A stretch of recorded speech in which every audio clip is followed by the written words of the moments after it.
Well, hello ladies and gentlemen, and welcome back to OLC TV for some more Total War 3 Kingdoms The Furious Wild DLC. Thank you CA for giving it to me early. Our faction preview series, looking at all of the new factions playable in this DLC, with today looking at Shi Xie, the Governor Shi. His playstyle focus is based on family and tribute. Now of course, those of you who have played the game previously, which I'm assuming most of you have, will know that Shi Xie is based down in the southwest of China. He has practically no one else around him apart from his own vassals who are family members, and they are allowed to basically expand as they wish, and he quite regularly becomes one of the three kingdoms because of this. Now with the Nanman expansion they have made him unique, but he has a threat to his west, and that is the Nanman tribes. He also has a surrounding threat, which of course is the other governors, administrators, inspectors of the region who are not necessarily in line with his own thinking. So Shi Xie has this playstyle focus, which is family and tribute.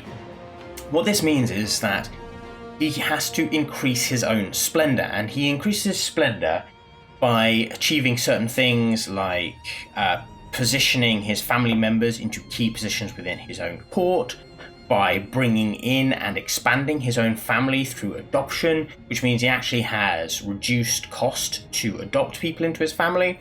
Marriage as well is very, very effective. And this splendor allows him to increase trade influence, public order, and diplomatic relations. He can spend splendor on creating tribute chests, and tribute chests provide powerful bonuses to your characters. They can also be used in diplomacy. So tribute chests are an ancillary.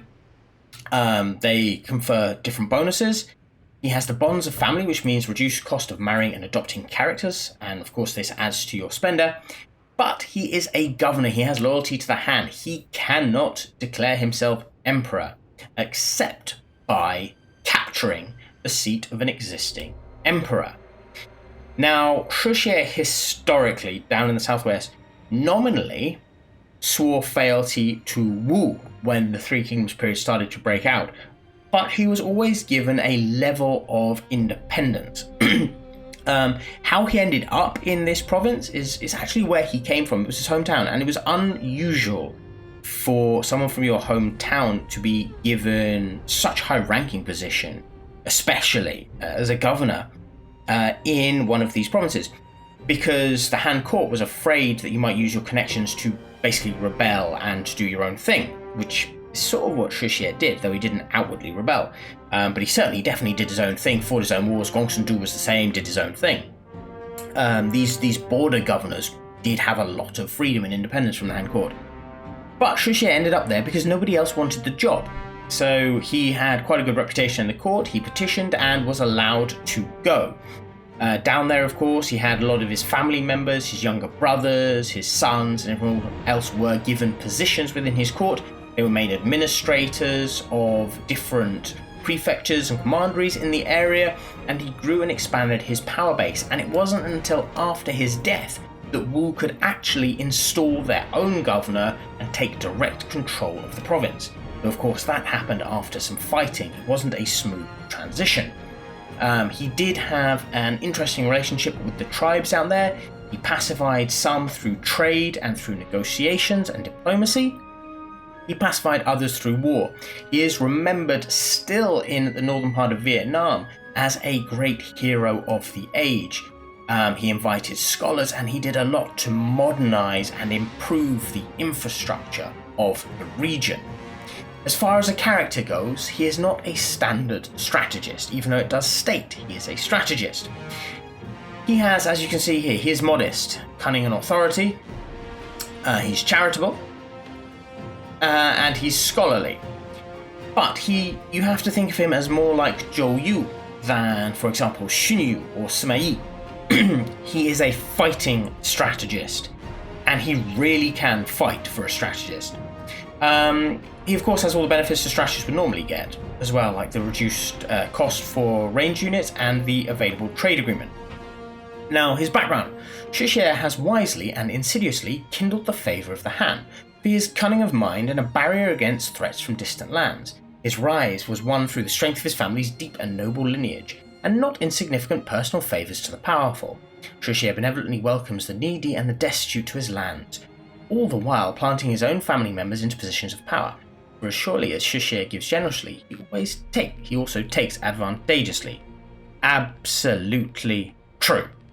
He does always take advantageously. He had no right to control the amount of territory he did at the time of his death.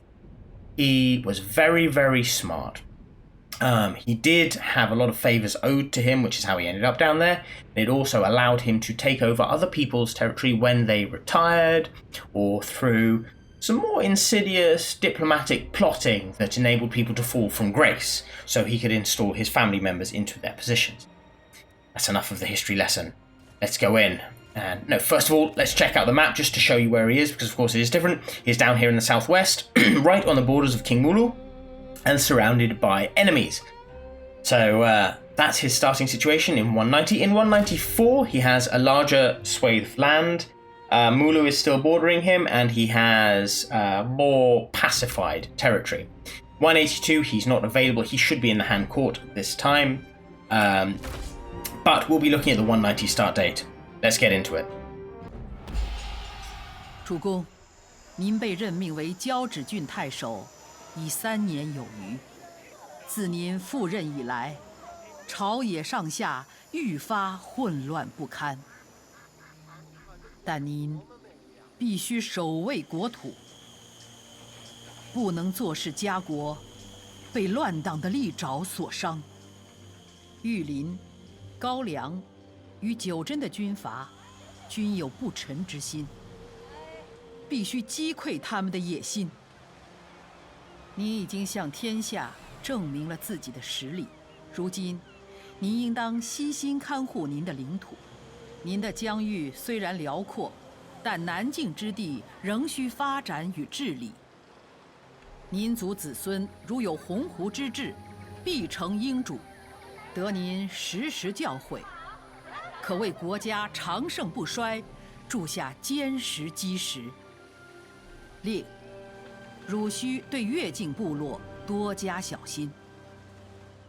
大一些的部落中不乏智慧的头人，或可用言语安抚，无需动用武力，但要小心边境附近的目录大王，他对一切示好一概拒之。无论前路如何，主公，请您牢记使命。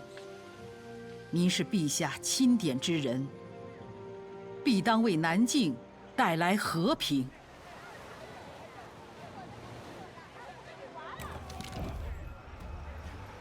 Well, we are in. So, also I just need to note, I don't have the video to introduce this. Normally there's the cutscene to introduce.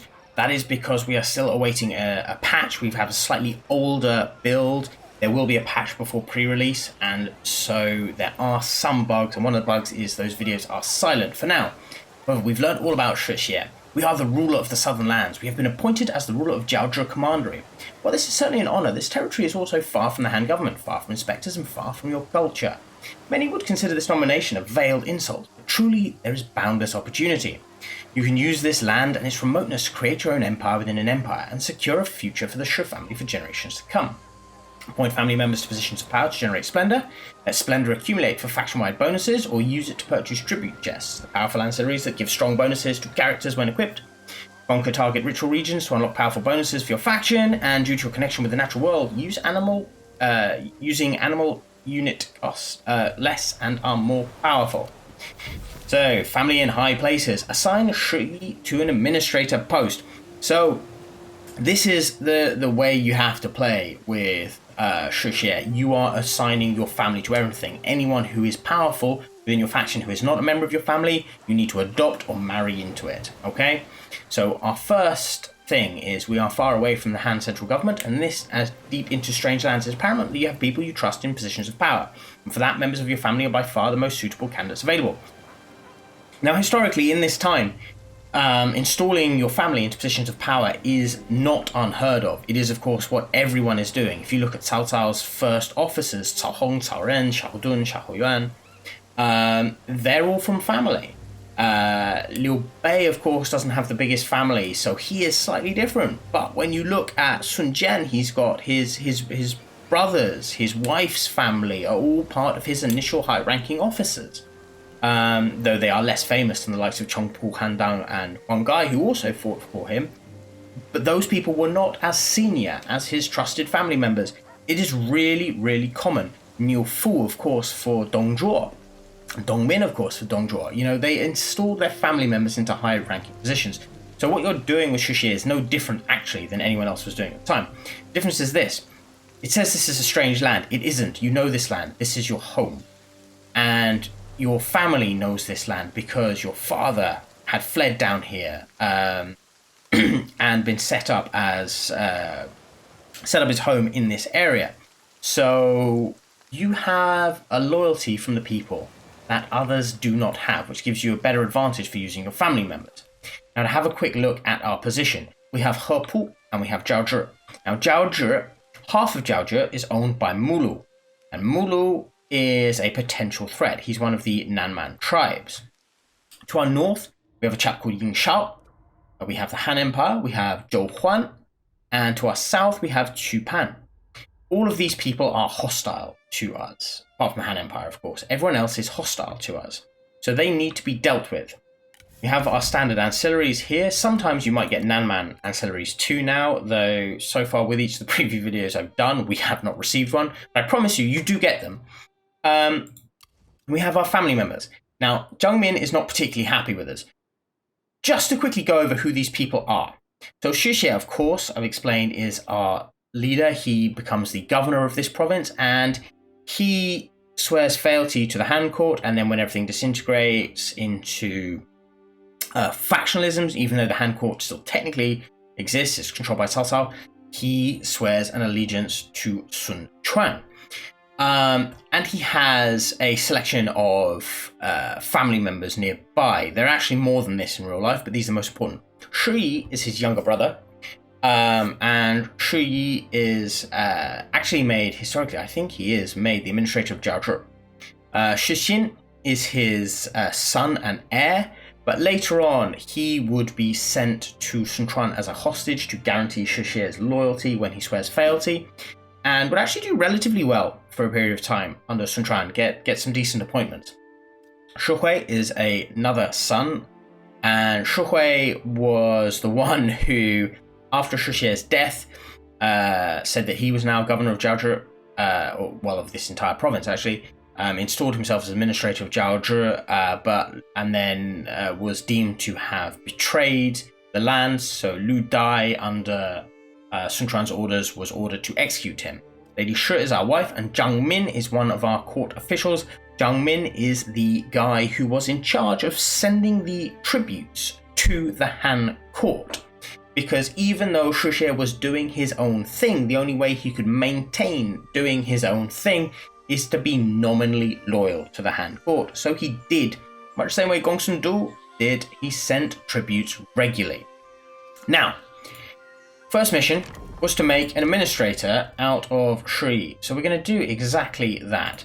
We're going to put him into a position. We're going to put him into Jiaozhi, as that historically was his position, and also it does seem to work better. And because he is of our family, we get 2 Splendor per turn just by putting him in this position. Chancellor as well, if we look at this, you can see we'll get +5 Splendor per turn. If we do Lady Shi, because she's family, we'll get +5 Splendor per turn. But if we did Zhang Min, we would get nothing. Now, I don't have the money to throw someone in as Chancellor just yet, but we would do it eventually. Developing the South is our first mission. This is not a warlike position for Shi Xie, exactly. This land is undeveloped and barren. While some might feel that as an assignment to a remote place like this as a punishment, there is opportunity here to create a strong dynasty of your own, one that can build these lands up and rule them from a position of knowledge. We need to construct or upgrade a building, and we will get support from merchants, which will increase our commerce. Now, let's just have a quick look at our income. It's bugger all. We have decent commerce from Jiaozhi. We have almost cock all from Hepu. So, what can we do to better our position? There is a trade port up here. Now, a trade port is something we want to get our hands on. Over here, we have a salt mine. Again, that is something we want to get our hands on. We have our own fishing port. We know that we can settle Hepul Juya and get Lumberyard down here. And if we went down to Chupan, I don't actually know what goes further south down here, but he has his own territory too. And all these people are people we are at war with. We have a decent sized army. We have Shi Xie, we have Shi Xie, and we have Shi Xie all together. Now Shi Xie, like I said, is a fighting commander. A fighting strategist. He really can hit. This scholarly will give him a decent amount of expertise and character experience. But have a look at this. This is a commander's benefit. Over here, this is a sentinel's benefit and will increase our range and melee damage, which is very, very nice. Over here we have Inspiring Surge. We do of course still get the Flaming Shot and everything else, but we do get a selection of random stuff from Sentinel and Commander 2, which makes him slightly interesting. He unfortunately doesn't start with any of the Flaming Shots. Just have a quick look here. None of that is particularly useful for him. Weapons, no, but you are the administrator, so you can definitely have one of these for construction time. Have a wooden dog. We have no weapons that we can add. We have no armor that we can add.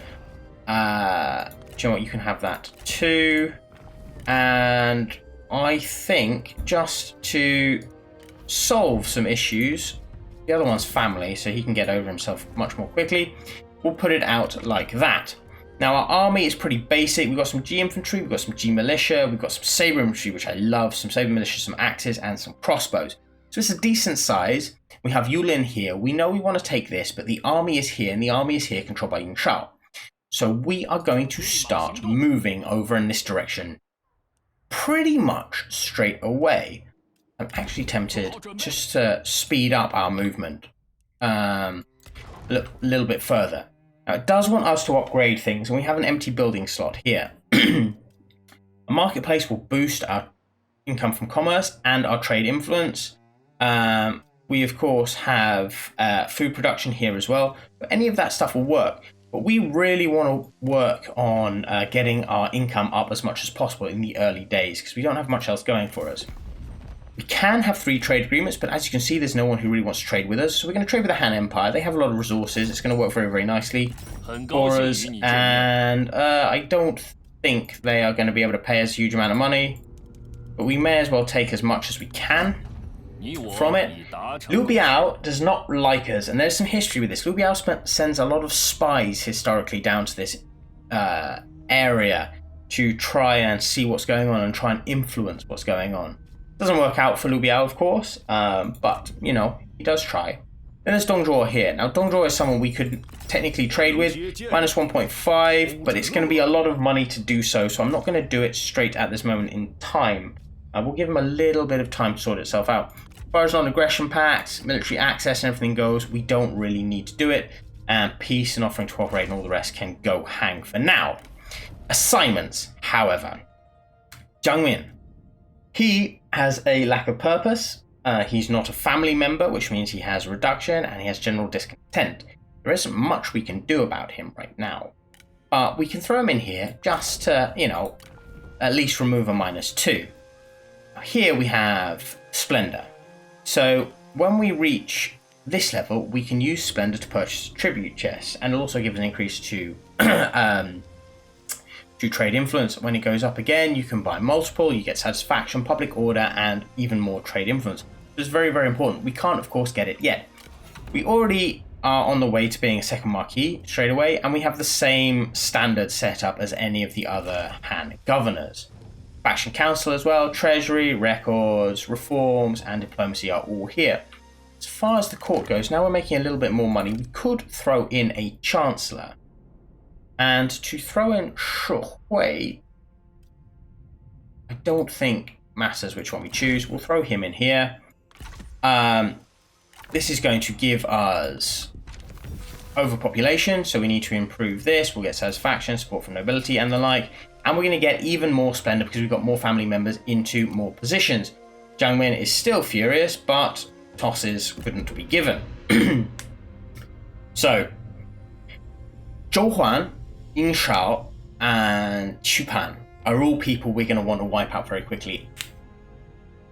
this isn't a perfect start guide. I don't know who is the best to go for straight away. I'm simply going for Ying Shao because he's there, and I want the trading port so I can trade with more people. Lady Zhurong has confederated Yunnan. Mulu has confederated Jiaozhou. This is their opening moves. Developing the south, we have upgraded the buildings. We've got support from merchants. A lavish tribute. Give the following item to Jiangmin, the Lord's Chest. Mobilize troops. As you nurture your lands, you must become more flexible in how you use their resources. Lesser leaders would stockpile riches for nothing more than their ego, but you can use this wealth to give tribute, inspiring loyalty and efficiency in your people and nurturing diplomatic relationships. Why do we give it to Jiangmin? Because he's pissed off, but also historically he is the tribute guy. So that is our mission. We now have enough money. We can spend it on a tribute chest. They wanted the Lord's Chest. I'm just going to double check that. Yes, they wanted the Lord's Chest. So we're going to get a Lord's Chest here. Acquire. Very nice. That is absolutely knackered, our tribute, but that's not a problem. We're going to go to Jiangmin here, and you're going to have this Lord's Chest. Now this gives plus 15 to all attributes. That's insane. Plus 25 satisfaction, plus 50 character experience. Tradable in diplomacy, and it cannot be unequipped until it is emptied in 20 turns. This does not last forever. So use it very, very effectively. Expanding control. Though your opponents make life difficult and they present a unique opportunity to increase your power and influence through military might, assuming they can be best in battle, of course, the lands adjacent to your territory are full of potential commerce, trade, and culture. Expand the power of the Shu family thus. So we need to take Gaoliang, Anning, Yulin Bushan, Yulin Tanzhong, and we will get 4,000. So that is basically these three here. Strengthening the lands. You've nurtured these lands for years, steadily growing them into a formidable power base. However, further to the north, China is in chaos. You must therefore continue to build prestige, establishing deeper roots so that everything you have worked for is not blown away by the strong winds of this tumultuous times. Reach faction rank Duke and we'll get 2,000. So the beginning is actually relatively easy, as you've seen, for him. We've got some people here that we could hire, but yeah, don't need. We've got the Lord's Chest that we just bought, and everything is looking fine and dandy. What we're going to have to do, though, is deal with Bushan. So we're going to go jump straight in here, and it says a decisive victory. We're going to fight it just so you can see what Shi Xie looks like. This is a relatively simple fight, but I'll see you in the battle.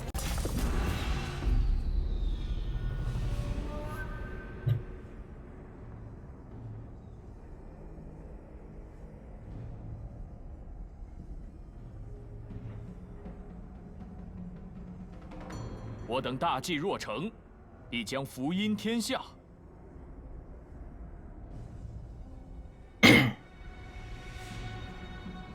信封已至，胜券可期。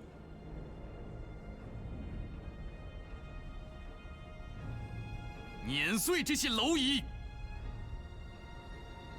他们的功业也就到此为止了。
提高警惕，小心行事。他们来者不善，敌军情况不明，多加小心。Okay. 现在像狂风一样，去赢得胜。Let's have a look at this setup. So here we have a little town to attack. Has no walls, fortunately. Standard settlement, quite nice. Lots of towers. I think we'll attack from this flank here, because then we avoid the central area with all the towers. Now, we are, of course, attacking a chap called Ying Shao. Now, I have been looking at this because I was not aware of a chap called Ying Shao in this region at that time. As far as I was aware, there was only one Ying Shao that this could possibly be. And I think that Ying Shao is someone who was actually one of Tao Qian's men in Shu province. Now, this Ying Shao that I think he is grew famous for defending Shu province against a Yellow Turban attack, with which he did really rather well. However, after Cao Cao's father was killed by Tao Qian, and Cao Cao invaded, Ying Shao ran very, very quickly away. It was this... he ran away to Yuan Shao. A lot of people who did not survive Cao Cao's, or did not wish to join Cao Cao's attack, fled to Yuan Shao because Yuan Shao was accepting anyone at that time, and tensions were beginning to build quite a lot between Yuan Shao and Cao Cao, even that early on. So yes, he, I believe he is that man who fled up to Yuan Shao after Cao Cao had started to defeat Yuan Shao and all the rest. Ying Shao did not really get involved in the fighting. He ended up dying before Cao Cao had fully conquered the territory north of the Yellow River. So yeah, it didn't really affect him all that much that Cao Cao was winning, because he was already dead. But I believe it's that guy, and I think they've just chosen him because he's a random, and they have no one else to put in this area. That is my belief, anyway. It's a bit like there's that guy just to the east called Zhou Huan. As far as I know, the only Zhou Huan that there was someone who was in government with Wang Yun following Dong Zhuo's death. So that's my understanding of who that is. I could be wrong. If I am wrong, please someone let me know. But I think they've just chosen like Chupan as well. I forget exactly where he comes from. But I think they're just randoms. I think they are just randoms. People who were minor elsewhere, who can take over this position just through because they couldn't be anywhere else, right? They're too minor to be considered a character in the other region, and they needed some people for Shi Xie to beat up to show how he actually had to wrest control of these regions rather than just take it straight up very, very easily. I am leaving Shi Xie here because, like I said, he can fight. He can fight. So I'm not overly worried about the number of troops coming our way here. What I am going to do is say, right, charge. You two, charge, charge, charge. You guys, you don't need to be in that formation anymore. Let's rush. Go, go, go, go, go, go, go. Axis, go, go, go, go, go. Our arrows are doing a wonderful job killing everything under the sun. We are losing a lot of archers because of it, but it doesn't matter that much. Pop some of this, please. You don't have anything else that you can add right now. The arrows coming in here are going to do most of the damage against these mounted lancers.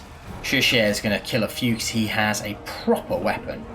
Love the fact that you've focused on my G militia. They are the people to focus on. We don't want you focusing on the actual good troops, but I am going to throw them into this fight. You're just there as cannon fodder. Right, well done, congratulations.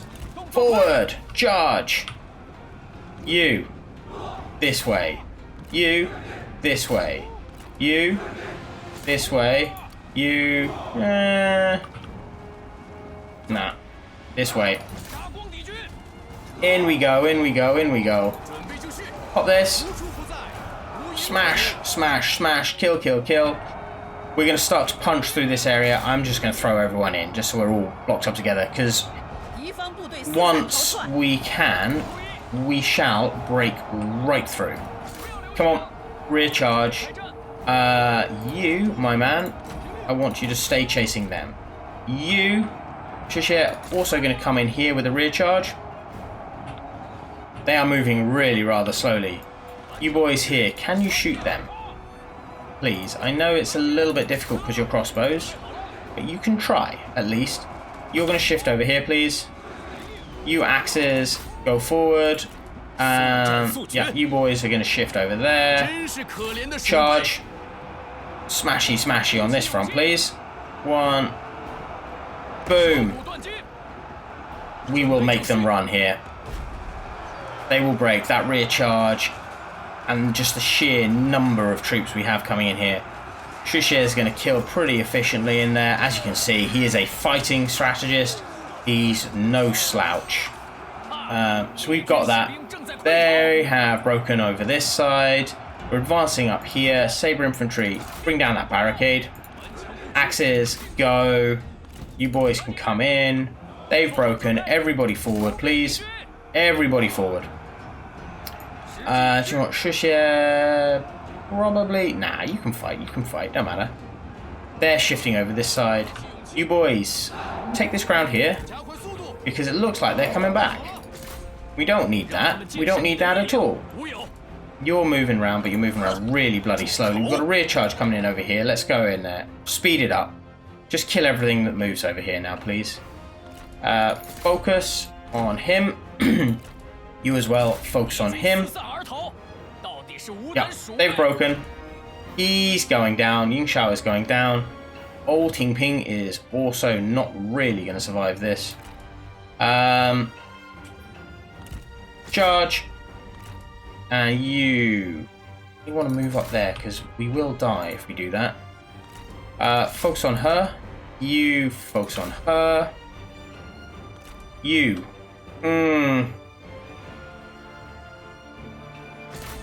Come on. We've got to try and push now. We'll just go as a blob. Push them, push them, push them, push them, push them. Take this before it really starts to hurt my character. Thank you. Done. Victory. Very nice. No point to chase. Decisive victory. Pretty simple.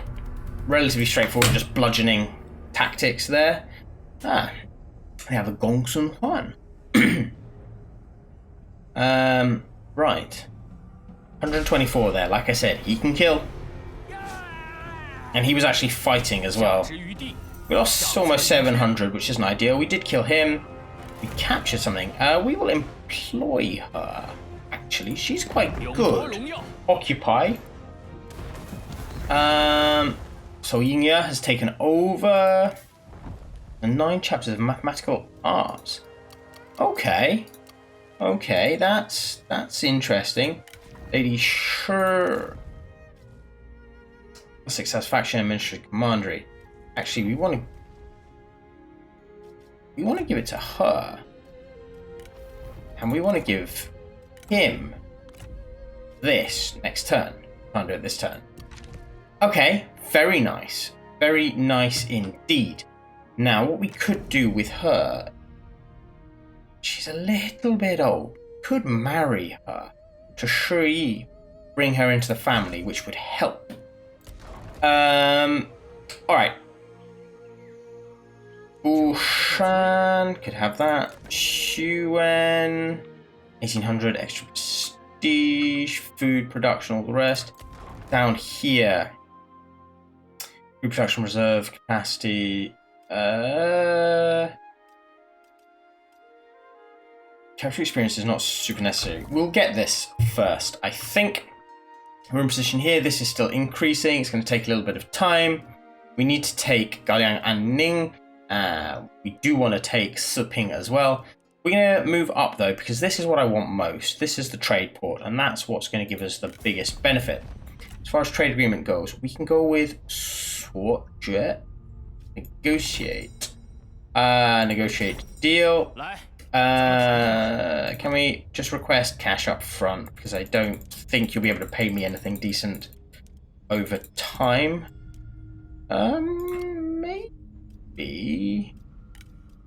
Maybe you will actually. There we go. That's 550. That'll do. And that's more money coming in, which is really rather nice. Dongzhuo is still not hugely interested. Non-aggression with the Han Empire, not super fast. Do you know what? I will non-aggression with the Han Empire. Not that they're going to attack me, but it might bring me a little bit closer to Dongzhuo. Who knows? Who knows? Okay, with that done, let's move on. I don't know what armies Snim Zhouhuan has. I have no idea. But I'm not overly worried about being attacked because we're nearby. Even though we're in the south and things move a lot more slowly across the roads down here, we should be okay to get back. The Zhurong has declared war on Anhuinan. Character developments, we've got Old Ting Ping is here. Now, Old Ting Ping, were we to, if we go to the family tree and say she can marry, it costs 1,000, and we can marry her to him, bring her into the family, and that means that she could then get a position later on, which would help. And she is quite high ranking. She has, she's good. So yeah, definitely in our favor doing that. But we want to continue up this way. We're going to take a turn here before we advance to Tanzhong.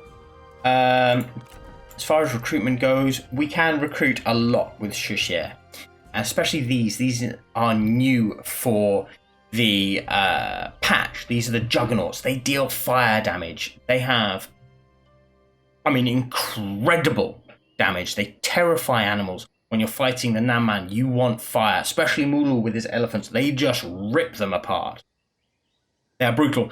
Very, very short range, and of course they can't fight. Like any of the siege weapons, they can't fight. But my god, they are good. What I'm actually going to do is get a couple of these for him as well.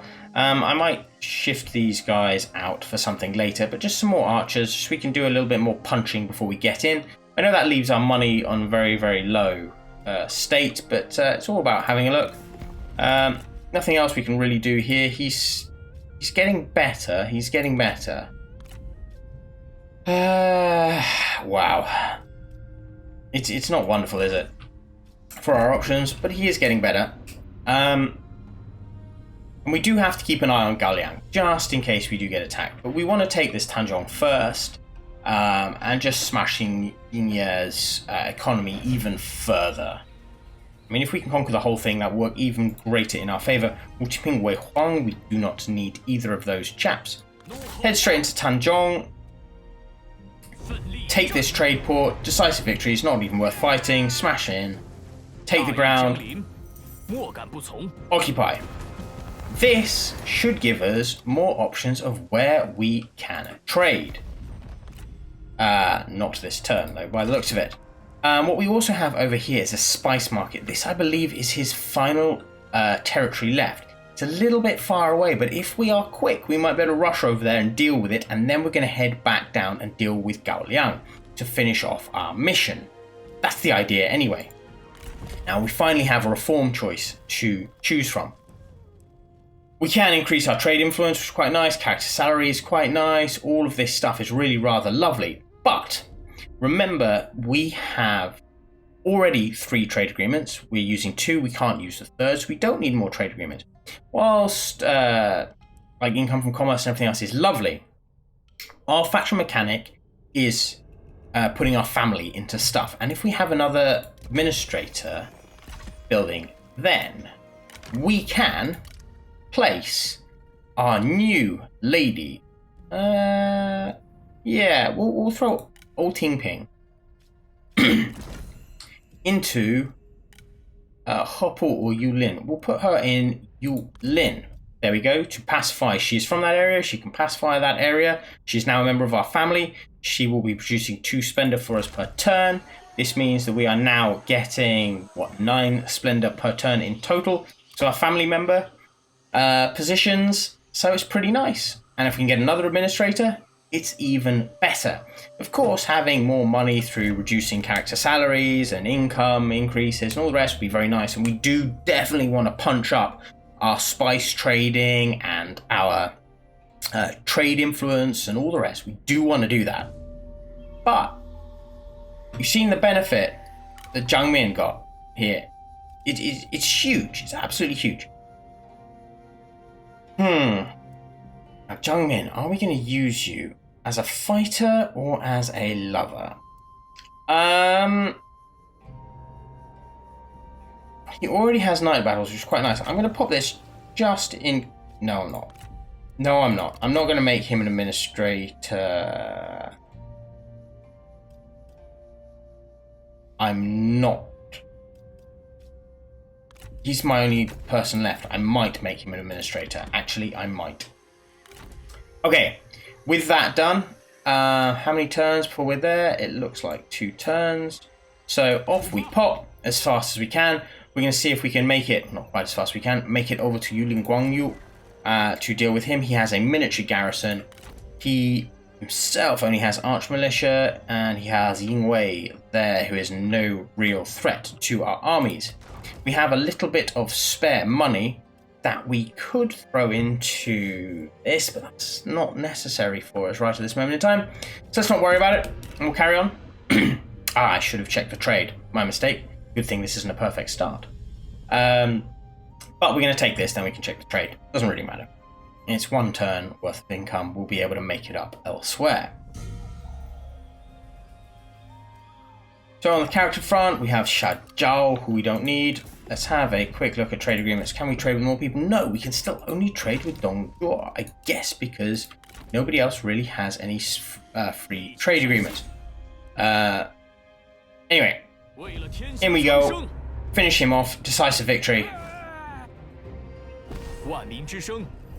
Done. Occupy. That should be Ying Shao gone. Very good. Ying Shao's faction's gone. Only in a handful of turns. Commandery is secured. Occupation faction destroyed. And Shi Xie has leveled up. Now. Ooh. Bonus experience for units per season is quite handy. We don't need that. We don't need that. For him, we don't need that. This is very good. But the bonus experience, because he's our faction leader, gives us a lot of benefits, and then we can head off to Flaming Shot. It does mean we're going to miss out on night battles for a while, and we do definitely want precision too. But this is probably better in the short term. Okay, we've taken Yulin. We have a little bit of spare money. Coastal trading ports, more money. We can throw this in here. That's going to give us more spice. So that's what we're going to do. Now we're going to have to run our army all the way across to Gaoliang to deal with Zhou Huan.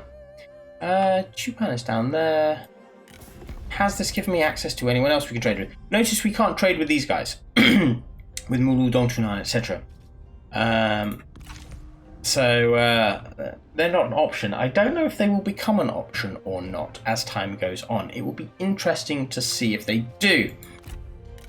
We'll continue on because they're on your border and you must be able to have some level of diplomacy with them. I mean, you do have some level of diplomacy with them, but whether you can actually, trade with them and work with them, I have yet to see. Mulu has declared war on Chupan. Sparring partners. The brothers are practicing fighting with each other. Right. Mulu has declared war with Chupan. That isn't great for me, actually, because that means that he's starting to come close to encroaching on my territory. We are going to, I think, actually go as fast as we can over in this direction, which I know isn't ideal, but better than nothing. Trade influence and income from commerce, definitely build that up. Still, anything else that we might be able to get here? It doesn't seem to be so. Non-aggression pact with none of them. No, no, not necessary. On this front here, we have Mulu here. Negotiate. We have war, we have trade and marriage. We can trade stuff with him. He's barely recognized. He's not actually against us, so it's not a major issue. We're at war with Chupan, so that does benefit us when dealing with him. But you can see you can do some diplomacy. I just don't know if we can trade or whether or not it's simply because they're already trading with other people. Who knows? Who knows? Yes, and Once we have cemented, actually, this territory here, that gives us a good base. We can spend some money and take over this lumberyard as well for more love. And then we have Suojie, who we're okay with. And of course, Sun Jian is now dead. And the Han Empire, that just means we have the Nanman to deal with. So we have our own independent fleet. Yu Jin, a person of merit. That is a serious person of merit as well, by the way. A serious person of merit. Tenacity of Steel is magnificent. This is more useful for our situation at this moment in time. I forgot to give you this. That's going to reduce the retinue upkeep. Very, very important. Lady, shall we have that pig? Shi Xie, you can have the pig. Get over yourself. You're general discontent. You've been over-promoted, mate. You should be excited. Keep shifting over here. Get as close as we can to Gaolian so that we can take that place out. Chupan, as you can see, he hasn't done anything. I've gone through this a couple of times to see different permutations by who you attack and all the rest. Because you always see that Ying Shao has a relatively large army, but the other guys, I don't know if they have really big armies or not. Because when I've taken them out, it's been as equally easy as taking out Ying Shao. And I have never really seen them attack me directly. So I don't know whether I've just been lucky or whether they are just pacifists. But it doesn't matter. Our aim is to destroy them and cement this region so that we can then focus on subduing the Nanman. Because if we can subdue the Nanman, we have a great swathe of territory that will provide a very, very strong backbone economy for us to expand north once the Han collapses. Monghors declare war on Mulu. That will keep them busy for a while. Ancillaries game, we've got a Tunic of Divination. Hey. Ooh, we have two of these. Well, you can have one. Here. Have that. And you can have one. Have that. Good. Then. Good. Definitely can have some of that. You're unhappy again. Because you desire a higher court position. And you're a member of the Shi family. Well, yeah, that's just the way it is right now, I'm afraid, buddy. Anyway, we're in position here. There's nothing in this Gaolian mine, so I'm not overly worried about that. Do we have reform that can give me anything else for us to do? Answer is no. Nothing. Income from peasantry is not wholly useful to us. Public order is not massive either. So what we want instead is trade influence, or do I want reduction in character salary? Commerce is nice. I think we want to go up this way and get the satisfaction of strategists as well. Gives us a chunk more money. Again, I'm not solely worried about Mulu and people down here. They have their own problems to worry about. As long as I can defeat Zhou Huan, that means I can focus my army in this area. I don't have the money to raise another army.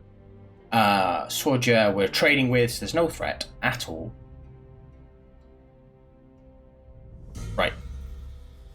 Here we are. Shi Xie has leveled up. He has Scare already, which is really rather lovely. We can get Encourage and the increased reinforcement range for him. Buildings, character development, Xun Yue is available. Unfortunately, we can't quite reach him this turn. That is the problem with the south. Things do take a moment for you to get into position. Xuan, more food. Or do we upgrade the town?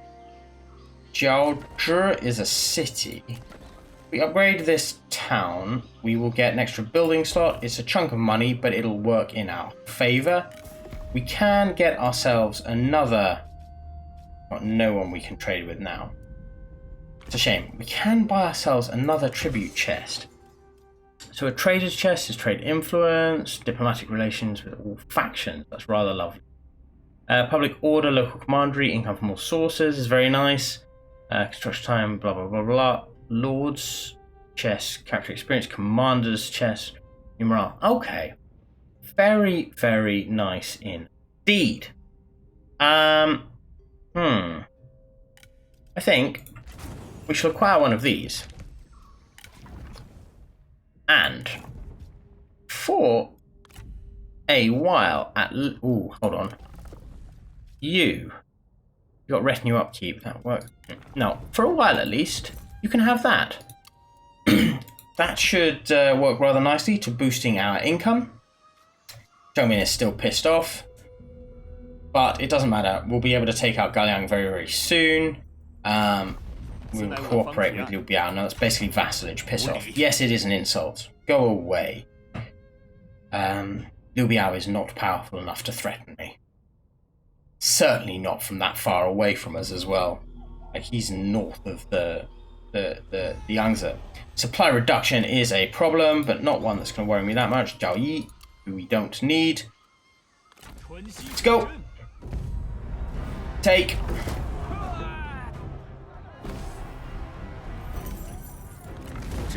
And there we go, expanding control. We have taken these settlements and got an extra 4,000 for it, which is really rather lovely. We can now spend some more money on these salt ponds, which will increase our industry, which is worth doing because that's a decent amount of money coming from a different source. We still have money for more upgrades too, should we wish to upgrade. Certainly income from commerce and defending, that's very, very nice. Spice routes as well bring us a lot of income.